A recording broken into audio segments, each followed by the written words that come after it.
Gente querida do Paz e Bem, estamos aqui nesta terça-feira do dia 9 de julho de 2024 e vamos trabalhar hoje o tema Paisagens 51 e vamos falar de um dos grandes nomes da mística cristã, oriental, o Capadócio Gregório de Nissa. É difícil precisar o ano de seu nascimento, mas podemos indicar uma data para sua infância e formação entre os anos 335 e 355, datas de sua infância e formação. Um místico que chegou a ser bispo de Nissa no ano de 372. Foi um grande teólogo, um grande pregador e também um grande místico. Ele é um dos três grandes capadócios do século IV, da nossa era comum. Juntam-se a ele Basílio de Cesareia e Gregório de Nazianzeno. Falando aqui em particular de Gregório de Nissa, podemos reconhecê-lo como um dos autores-chave da teologia espiritual do Oriente. É um dos principais nomes da teologia conhecida como teologia apofática ou negativa, que se achega a Deus não pela afirmação, mas pela negação, né? Tudo aquilo que afirmamos sobre Deus não é Deus. Quer dizer, Deus se reconhece mais por aquilo que se nega dele do que pelaquilo que se afirma dele. Ou seja, a infinita grandeza de Deus, a infinidade de Deus, constitui um dos temas mais fundamentais da mística desse grande Capadócio, Gregório de Nissa. Na sua obra A Vida de Moisés, ele fala da experiência da obscuridade vivida por Moisés no Sinai, ao entrar em contato com Deus. Acercar-se desse mistério, diz Gregório de Nissa, exige do sujeito libertar-se de tudo o que é aparência, para poder então se encaminhar o intelecto para o invisível e para o incompreensível. Essa ideia de incompreensibilidade de Deus está vivamente presente no pensamento de Gregório de Nissa. O mistério de Deus excede por todos os lados toda faculdade cognitiva que temos, que possuímos. Em sua visão, o caminho para Deus é sempre marcado pela incompletude. É um caminho que nunca se conclui. Daí, a ideia trabalhada por Gregório de Nissa, tão fundamental, que é a ideia da epéctasis.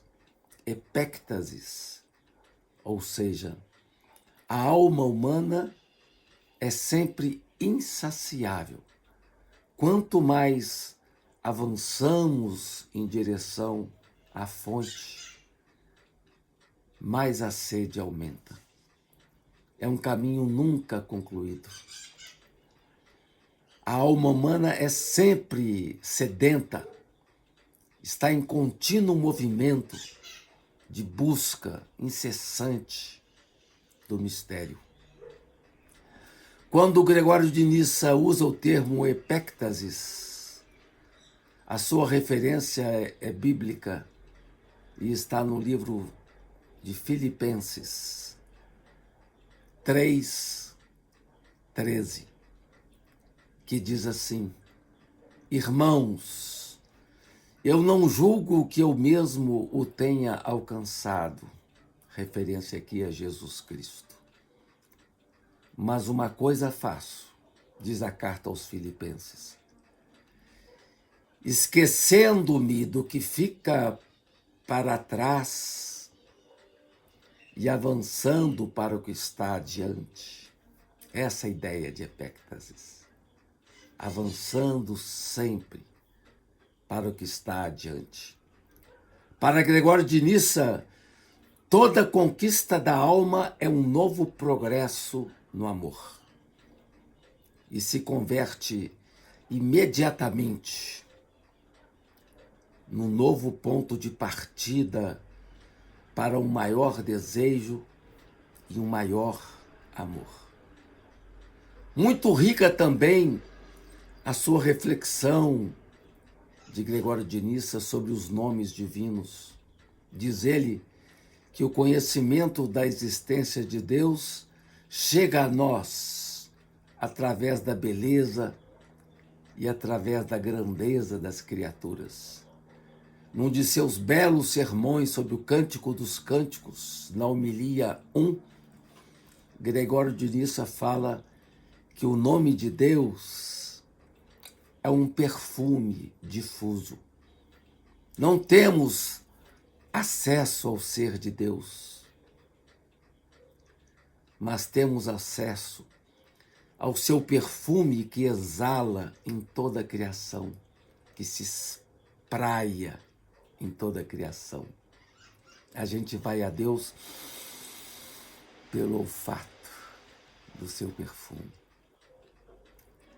Diz também Gregório de Nissa que as maravilhas que podemos admirar no universo fornecem as matérias dos nomes da teologia. Só podemos saber que Deus existe em razão das suas operações no mundo, as suas energeia, as suas energeias, que nos permitem reconhecê-lo. Temos acesso não a Deus, mas às operações de Deus no mundo. Os nomes de Deus têm apenas um valor analógico para nós.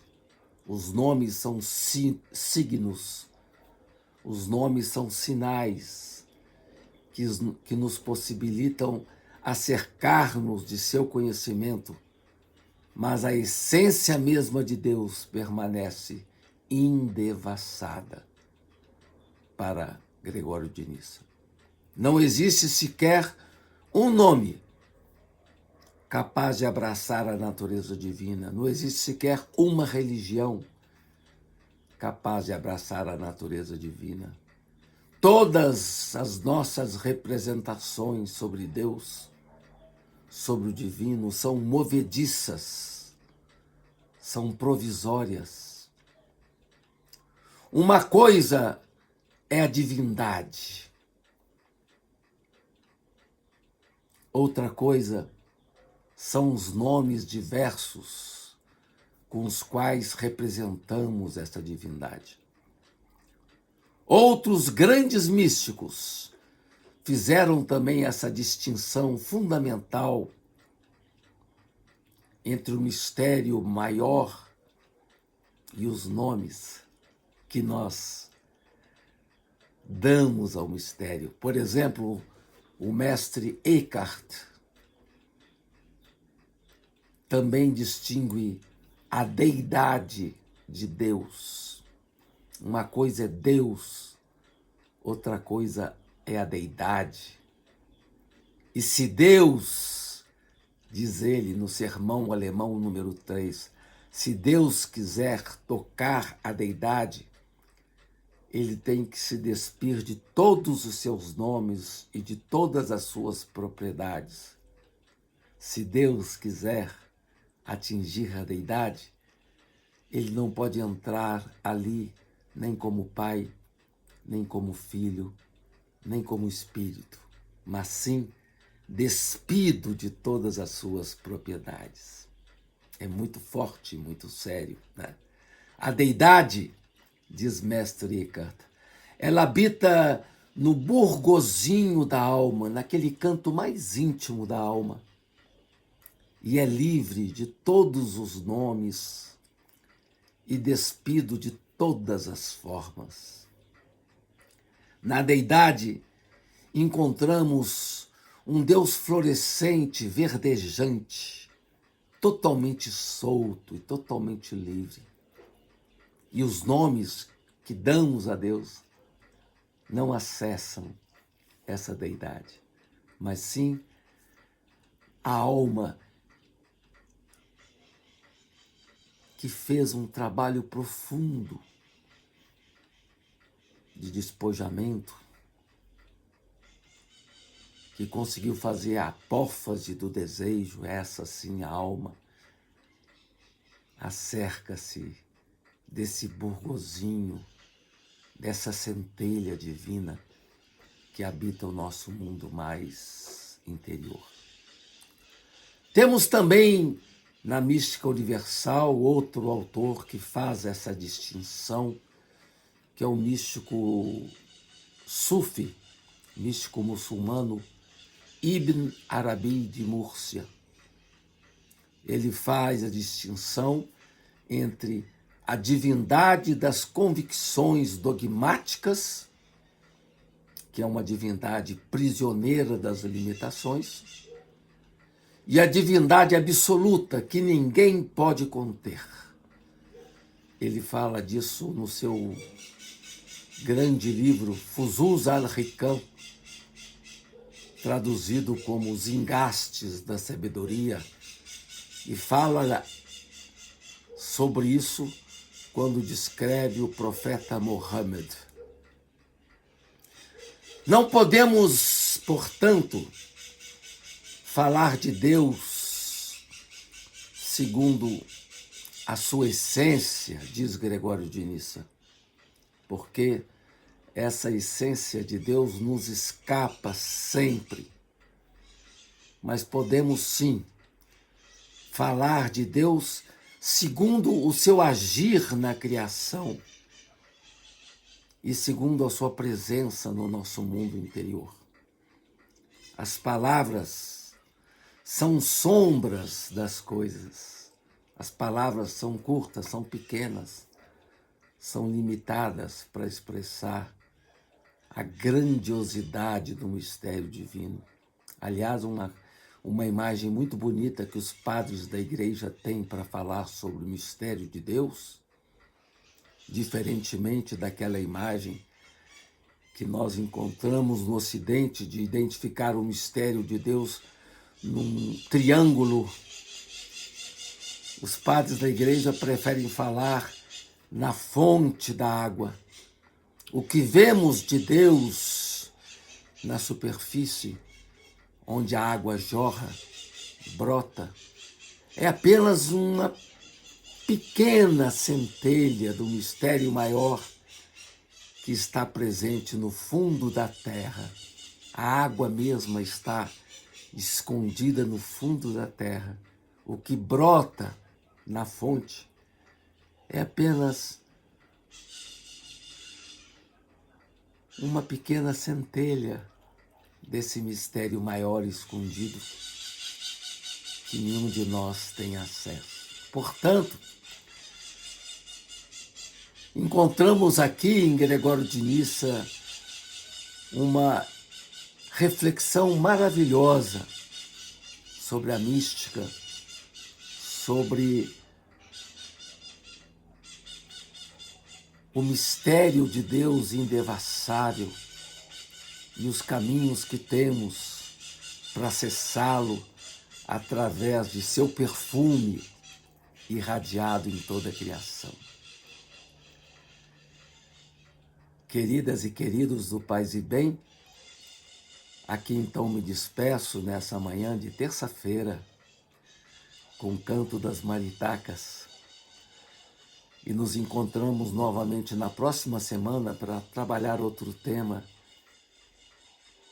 nesse nosso programa Paisagens. Agradeço profundamente ao Felipe Albani pela cobertura e todos então poderão conhecer um pouquinho desse grande místico ou assistindo aqui hoje, nesta terça-feira, ou depois no YouTube, onde ficam gravados os programas para poder ser acessado quando as pessoas tiverem disponibilidade. Um grande abraço, uma excelente manhã para todos e paz e bem.